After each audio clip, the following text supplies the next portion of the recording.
अरुण कुमार जी, राधे राधे महाराज जी। महाराज जी, हाँ, हम आपका सत्संग सुनते हैं, बट जब कोई हमसे छल कपट करता है तो आपके आदेशानुसार हम उसको जवाब नहीं देते, लेकिन मन ही मन मायूस होते हैं, जिससे नाम जप में रुकावट आती है। ऐसी स्थिति में महाराज जी क्या करें महाराज जी उस समय?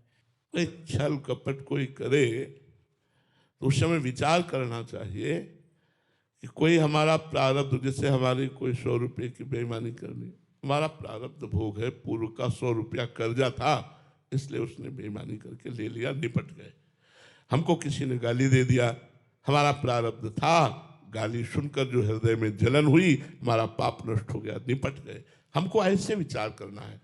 अध्यात्म दूसरे पे दोषारोपण ना करके अपने को देख करके बचा लेता है। ये मेरा प्रारब्ध था, जिस प्रारब्ध ने मुझे कष्ट दिया। अगर मेरा प्रारब्ध ना होता तो जो व्यक्ति छल कपट कर रहा है वो मेरे से अच्छा व्यवहार करता। मेरा ही प्रारब्ध कर्म उसके ऊपर सवार होकर उससे छल कपट निंदा अपमान तिरस्कार आदि करवा रहा है, इसलिए इसमें इसका दोष नहीं, मेरा ही कर्म है, इसलिए मुझे सह लेना चाहिए। अगर हम विवेक का प्रयोग करेंगे तो बच जाएंगे। मायूस होने की जरूरत नहीं है, लड़ने की जरूरत नहीं है, विचार की जरूरत है। पॉजिटिव विचार ही हमको बचा सकते हैं और वो भजन से प्राप्त होते हैं। प्रायः लोग निगेटिव विचार के अधीन होकर क्रोध आदि कर बैठते हैं, तिरस्कार कर बैठते हैं, लेकिन नहीं, सकारात्मक विचार हमारे बढ़े, इसलिए हमें अध्यात्म से जुड़ना चाहिए और खूब नाम जप करना चाहिए। महाराज जी, एक अन्य सिद्धांत में आपने बोला था कि फुसकार ना छोड़ना, मतलब डसना नहीं बट फुसकार भी ना छोड़ना, इसका भाव दोनों का? इसमें एक बात यह है कि शरीर के अनुसार और पद के अनुसार, अब जैसे स्त्री शरीर है, वो कोई बार बार चंचलता कर रहा है, कोई बार बार अभद्र, फिर हमें क्षमा नहीं करना चाहिए। अगर वो ज्यादा उपद्रव कर रहा है तो हमें कानून का सहारा लेकर उसे दंड दिलाना चाहिए, क्योंकि अगर उसको हम क्षमा करते रहे तो वो उपद्रवी उपद्रव बढ़ाकर वो कहीं गलत आचरणों पे ना उतर जाए। अब पदाधिकारी है, वो अपने निज जनों को शासन में रखना चाहता है, तो अंदर से क्रोध ना रखते हुए भी यदि वो क्रोध नहीं करेगा तो उसके अनुशासन में उसके नीचे वाले नहीं रहेंगे। इसलिए पदाधिकारी जो राष्ट्र सेवा में है, जैसे शिक्षक है, पिता है, पदाधिकारी है, इनको ना चाहते हुए भी क्रोध का नाटक करना पड़ेगा, विरोध का नाटक करना पड़ेगा। अब वो ऑफिस में आया, टाइम से नहीं आता है, अपना काम नहीं करता है, अब वो बड़ा अधिकारी है, अब उससे हाथ जोड़ के थोड़ी बोलेगा, उससे टाइट होकर बोलेगा तो अगले दिन वो समय से आ जाएगा और अपना कार्य करेगा। तो अधिकारी को, शिक्षक को, माता पिता को, गुरु को ना चाहते हुए भी विरोध भाव, क्रोध भाव प्रकट करना पड़ता है। अब बच्चा गलत आचरण प्यार से नहीं समझ रहा तो डांट लगा दी। अब ये सोचे कि अध्यात्म के विरुद्ध है, तो नहीं, अध्यात्म को समझना होगा। हाँ, अब हम जैसे जा रहे हैं, कोई गाली छोड़ दिया, लेकिन कोई किसी को सता रहा है, हम नहीं छोड़ेंगे, हम बीच में कूद पड़ेंगे, उसकी रक्षा करेंगे।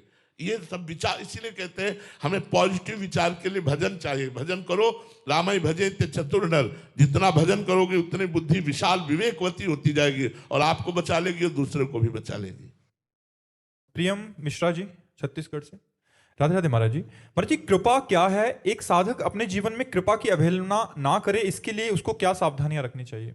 सबसे बड़ी बात है, मन को बार बार जो भोगों में, संसार में नाना प्रकार के व्यक्ति पदार्थों में जा रहा है, इसे हटाकर प्रभु में लगाएं।